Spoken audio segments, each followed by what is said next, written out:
I had to make sure that I was taking care of myself first.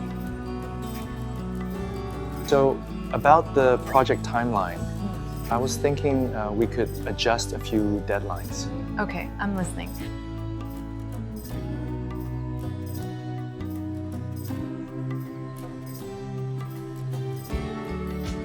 So I was, next we're going down. So I was thinking about our next vacation. No It's, way.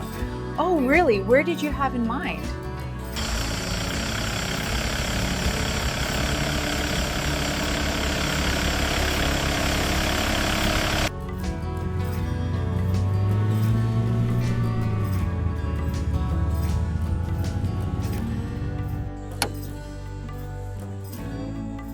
Did you remember to pack the blanket? Yes, it's right here in the bag.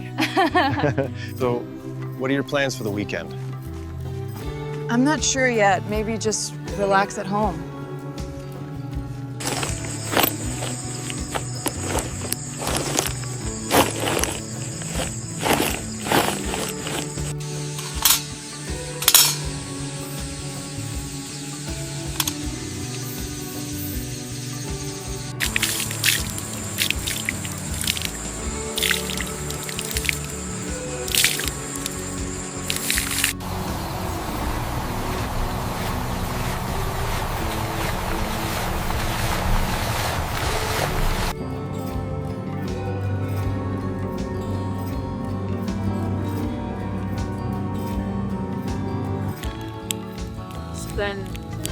So then, right when I thought it was over.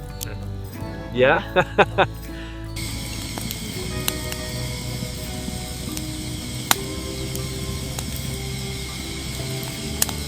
Yet under the rhythm of casual talk, there was something else pressing between them, unspoken but inevitable. His mother could feel it in the way her son's shoulders stiffened, in the hesitation that slipped into his voice every time his thoughts threatened to betray him. Finally, he broke the silence, his tone measured but carrying the weight of months of longing. He told her he wanted to take everyone camping just for one day, to breathe in the kind of life he had missed while he was away. September 2nd, he said, a holiday, a perfect chance. He wanted to take his mother, wanted to take Diep, wanted little Nye to come too. It would be their chance to feel like a family, to stitch together the time that absence had unraveled. His mother's lips curved into a soft smile, but she hesitated. Work, she said, always work. A laborer at Son's company had fallen ill, and she was filling in, managing responsibilities that weighed heavily. Perhaps she could come, perhaps not. If she couldn't, she told him, he must still take Diep. Diep deserved it. Diep had been waiting quietly, faithfully, while he was oceans away, carrying burdens no woman should have to bear alone. James nodded, swallowing the flicker of disappointment, but his resolve did not dim. He would take Diep regardless. He would not waste this chance. Then his mother's voice shifted, her words slipping toward the subject that had hovered like a ghost between them: marriage. She asked carefully if he had considered it, if he had spoken with Diep. His expression softened, his gaze drifting downward. He admitted he had brought it up before, and Diep had not been ready. She had deflected, afraid perhaps of chains after having known only disappointment. But things had changed, he whispered. They had spoken of another matter, of Nye. The child, small and fragile, abandoned by those who should have protected her, had carved her way into both their hearts. James confessed he wanted to help Diep adopt her, to give the girl a place that could finally be called home. It was not his idea alone. Diep longed for it too. But adoption required proof of stability, proof of finances, proof of strength on paper. He intended to stand by Diep, to make sure no one could deny the bond she had already formed with Nye. His mother's face clouded with caution. She reminded him of his father, of the shadows of disapproval that had haunted them before. His father had once rejected Diep because she carried the scar of a broken marriage. Would he also reject the idea of a child brought in from outside? James's jaw tightened, but his voice held steady. He believed his father would not stand against it. After all, Nye was not Diep's child from another man. She was an innocent soul, alone in the world. Helping her was no scandal, it was salvation. His mother's eyes searched his face, full of 1,000 unspoken fears, but at last she nodded. She told him to choose his words carefully when he spoke to his father, to tread with caution, for pride was a fragile thing. Then she rose to leave, her obligations calling her away once more. James watched her go, a strange blend of hope and unease settling in his chest. The house felt colder once she was gone, emptier, though Diep's laughter soon filled the space as she bustled about, preparing for their journey. Nye skipped between them, clutching the small toy James had bought her days before, her innocence shining like a fragile flame in the dusk. James could not help but smile as he watched them. In those simple moments, with Diep's hair falling loose around her shoulders and Nye tugging at her sleeve, it almost felt like the life he had always dreamed of was within reach. They set out that evening, the sky fading into bruised shades of purple and gold. James drove them toward the campsite he had scouted, a place tucked away from the noise of the world, where trees bent like guardians over streams of clear water. When they arrived, the air was heavy with the scent of earth and pine. James showed Diep the spring, its water running pure from deep underground, and he felt a small surge of pride as her eyes lit with wonder. The work of setting up camp began clumsily, laughter breaking out as poles slipped, ropes tangled, and Nye declared herself in charge of finding the best spot for the fire. James went searching for wood, his figure disappearing into the shadows, leaving Diep and Nye to wait by the water's edge. Darkness settled quickly, the air cooling, the silence deepening. Nye's voice trembled once, admitting she was a little afraid, but Diep pulled her close, whispering that James would be back soon. And then finally, the sound of his footsteps returned, the glow of a small fire crackling to life. They cooked noodles, the simplest of meals, but in the dim light of the flames, it tasted like a feast. Nye slurped her portion noisily, giggling when James teased her, and Diep found herself laughing in a way she hadn't in years. Apples and grapes were passed around, hands brushed, eyes lingered longer than they should. And when the child finally drifted off to sleep, wrapped in a blanket with her tiny fists curled under her chin, the night took on a different kind of silence. James turned to Diep, his gaze steady, his voice softer than the firelight. He asked her what she thought of him after these 6 months, whether she truly believed he was the kind of man worthy of her trust, her love, her future.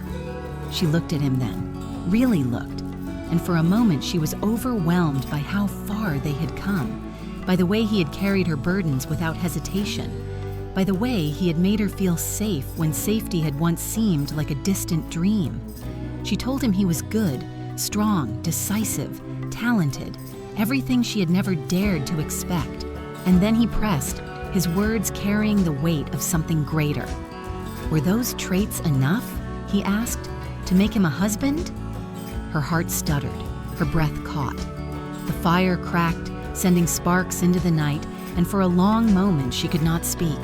He leaned closer, his voice low, trembling with both fear and certainty. He told her she was the first to stir his heart with such intensity, that she was hard-working, determined, brave, a woman who dared to face fate itself without flinching. He told her she had changed him, that the thought of life without her was no longer possible. His hand reached for hers, not tentative as it had been months ago, but firm, steady, claiming. Diep's lips parted, words hovering on the edge of release, but instead of answering, she simply looked at him, eyes glistening, her chest rising and falling with the force of emotions she could not yet name. The night pressed closer around them, the forest alive with whispers, as if the world itself was holding its breath, waiting for her reply. And James, his heart pounding in his chest like a drumbeat of destiny, knew there was no turning back. The night was long, though neither of them slept much. James lay awake beside the quiet fire, his thoughts twisting like the smoke rising into the trees.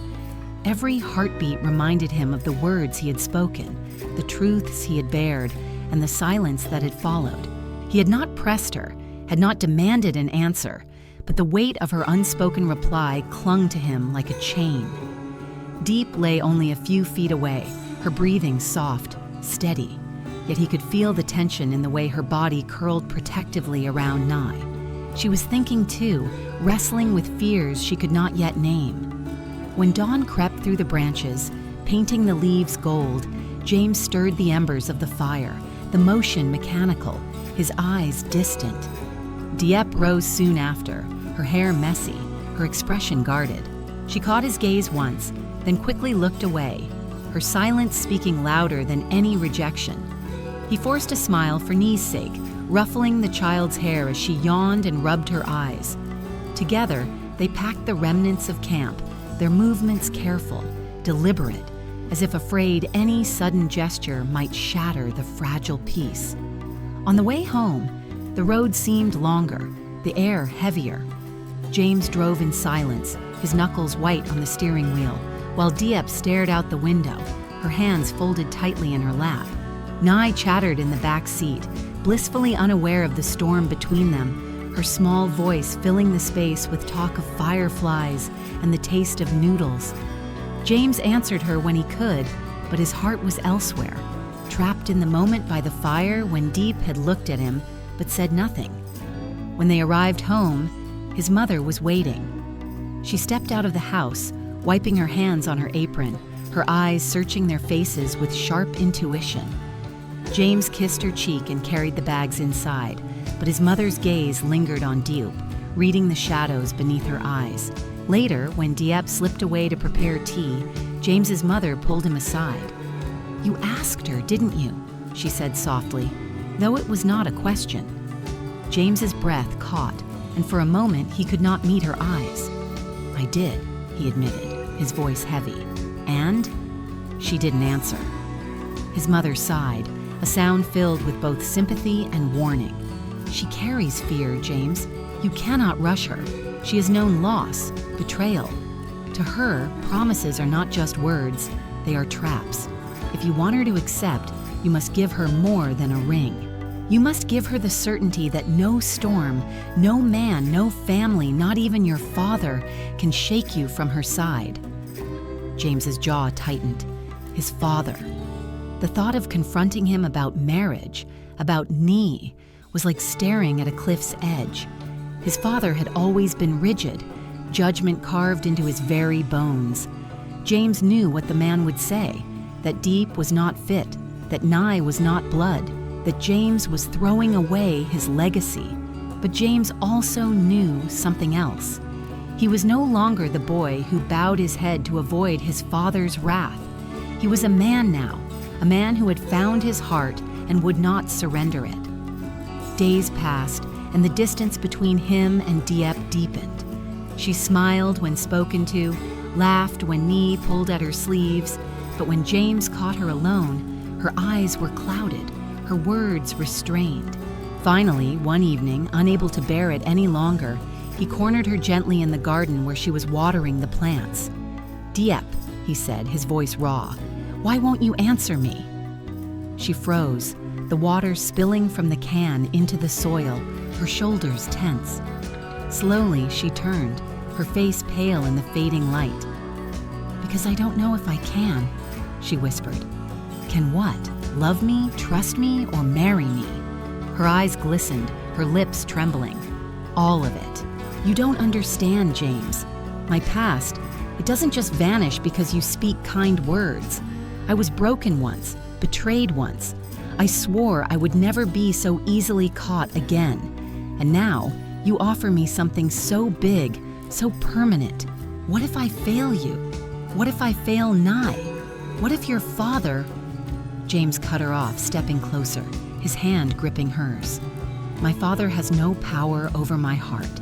He may shout, he may curse, he may even disown me, but he cannot take you from me. And as for failing me, Diep, you already gave me more than I deserve. You gave me strength when I was lost, hope when I was empty. You gave me love. That is not failure. That is everything." Her tears slipped free, but still she shook her head. You make it sound so simple, but life is not simple. Love is not enough. You know that. Money, approval, family, they all stand in the way. I don't want to walk into a war I cannot win. James's heart twisted, but he refused to let go. He drew her into his arms, holding her tightly as she trembled against him. Then don't walk into war alone, he murmured. If we fight together. If we win together. And if we lose, then we lose together. But I will never abandon you. Not for my father, not for anyone. The intensity in his voice made her shiver, made her want to believe, but the fear still lingered, a shadow that no promise could erase overnight. She buried her face in his chest, letting herself cry quietly while Nee's laughter echoed faintly from inside the house. That night, James sat awake again, staring into the dark, his mind consumed not by doubt, but by resolve. He knew what he had to do. He would face his father. He would tell him everything about Diep, about the proposal, about Nye. No more secrets, no more hesitation. If there was to be a war, then let it begin. The next morning, he prepared himself, putting on the suit his father had always said made him look like a proper man. He drove to the family estate, the gates looming like sentinels, the weight of his past pressing down. Inside, his father sat as always, rigid, commanding, the kind of man who could silence a room with a glance. "Father," James began, his voice steady though his heart raced, "I need to speak with you about my future." The old man's eyes narrowed, suspicion flickering. "Your future in business, I hope. There is a deal waiting, and I expect—" "No," James interrupted, his voice sharp. "Not business. Family. I love Diep. I asked her to marry me, and I want us to adopt Nye." The silence that followed was suffocating, heavy as stone. Then slowly, his father's face darkened, rage blooming in his eyes. "That woman again," he hissed. "And now a child that is not even yours? Have you lost your mind, James? Do you think you can drag this family's name through the mud and I will stand by?" James did not flinch. "This is not about the family name. This is about my life, my happiness, my choice." His father slammed his fist against the table, the sound echoing like thunder. "Your choice will ruin you. She is divorced. She is beneath you. And that child is nothing to us. Nothing. If you bring them here, you destroy everything I built." For a moment, James saw red, the fury rising like a tidal wave. But then he remembered Diep's trembling voice, her fear of walking into a war alone. He straightened his shoulders, his voice steady, unyielding. "Then let it be destroyed. Because I will not live a life built on your pride if it means sacrificing love. If you cannot accept Diep and Nye, then you cannot accept me. And if you cannot accept me, then perhaps you never had a son." His father's face went pale, his eyes wide with shock.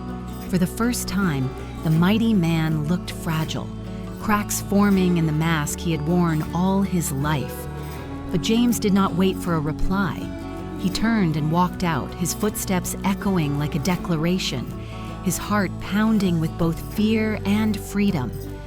Outside, the sky was heavy with clouds, the air thick with the promise of a storm. He knew the battle was only beginning, but for the first time, he felt unafraid. Because he was not fighting for wealth or reputation. He was fighting for Diep, for Nye, for the life he had chosen. The storm that had hung in the sky when James left his father's estate finally broke that night. Rain lashed against the windows as he drove home, the sound like drums of war beating out the truth of what he had done. Every word he had spoken echoed inside him, fierce and unyielding. Yet when the adrenaline began to fade, doubt crept in. Had he gone too far? Had he shattered any chance of reconciliation? His father's face, pale with shock and fury, haunted him, but he forced himself to grip the wheel tighter.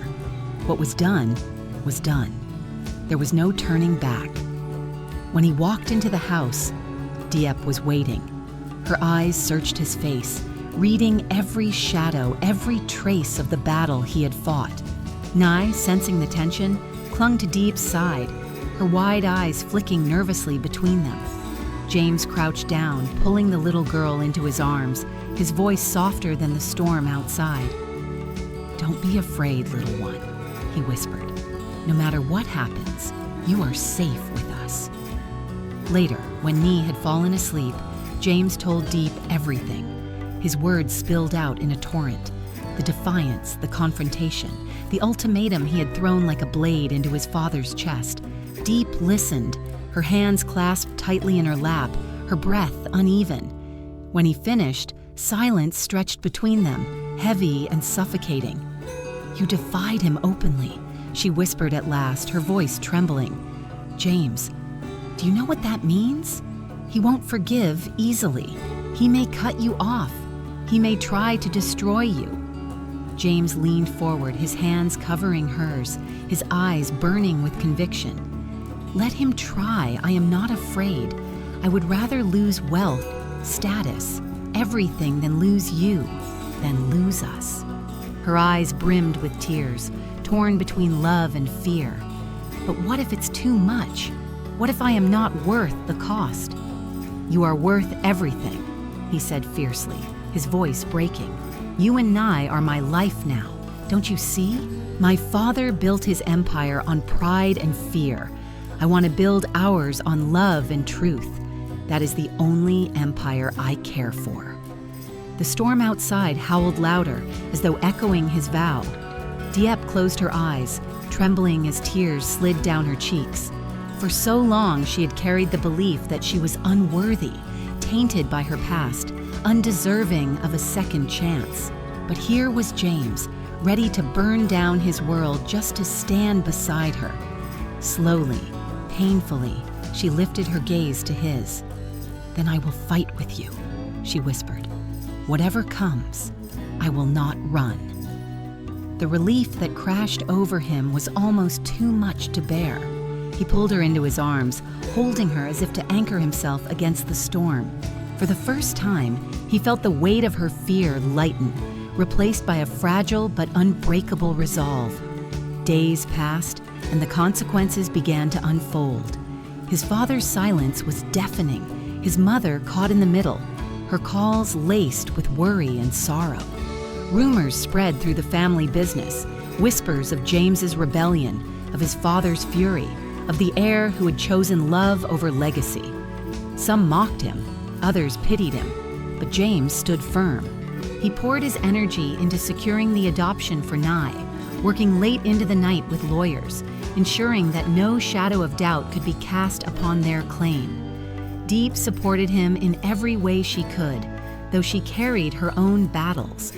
At night, when Nee was asleep, she confessed her fears.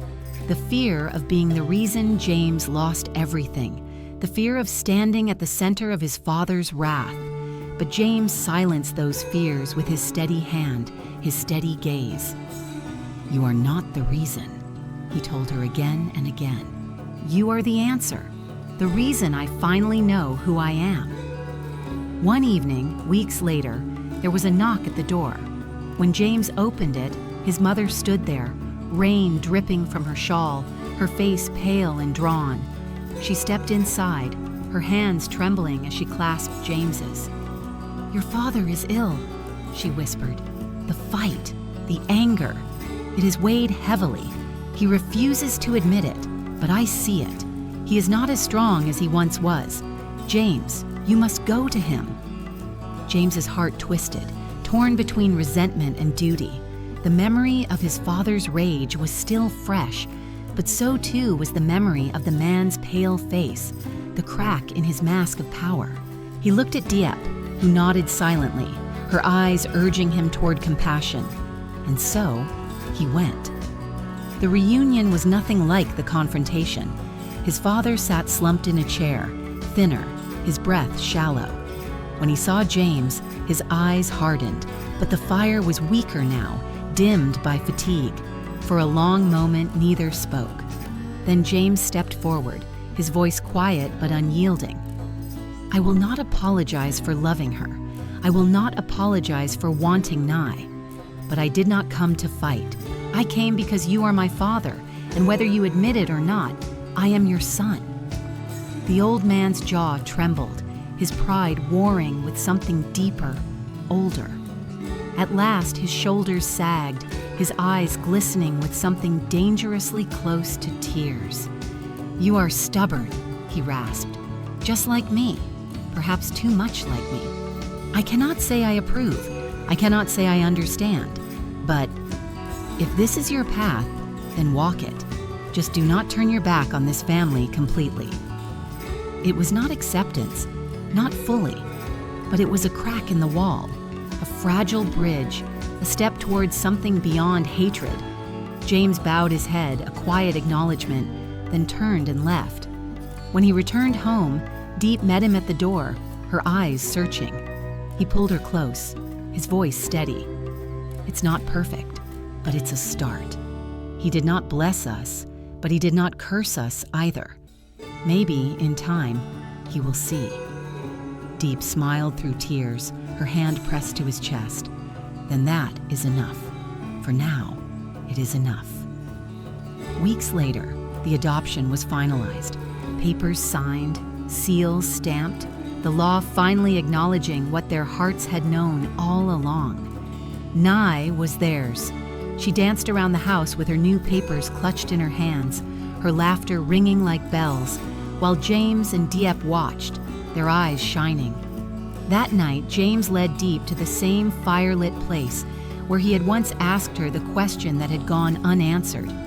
The stars burned bright above them, the world silent except for the crackle of flames. He took her hand once more, his eyes steady, his voice trembling with the weight of love. I asked you once before. You couldn't answer then. But now, with Nye by our side, with everything we have fought for, Diep, will you marry me? This time, she did not hesitate. Her tears spilled freely as she whispered the word he had longed to hear. Yes. The storm was over, the sky finally clear. But they both knew life would never be without trials, never without battles.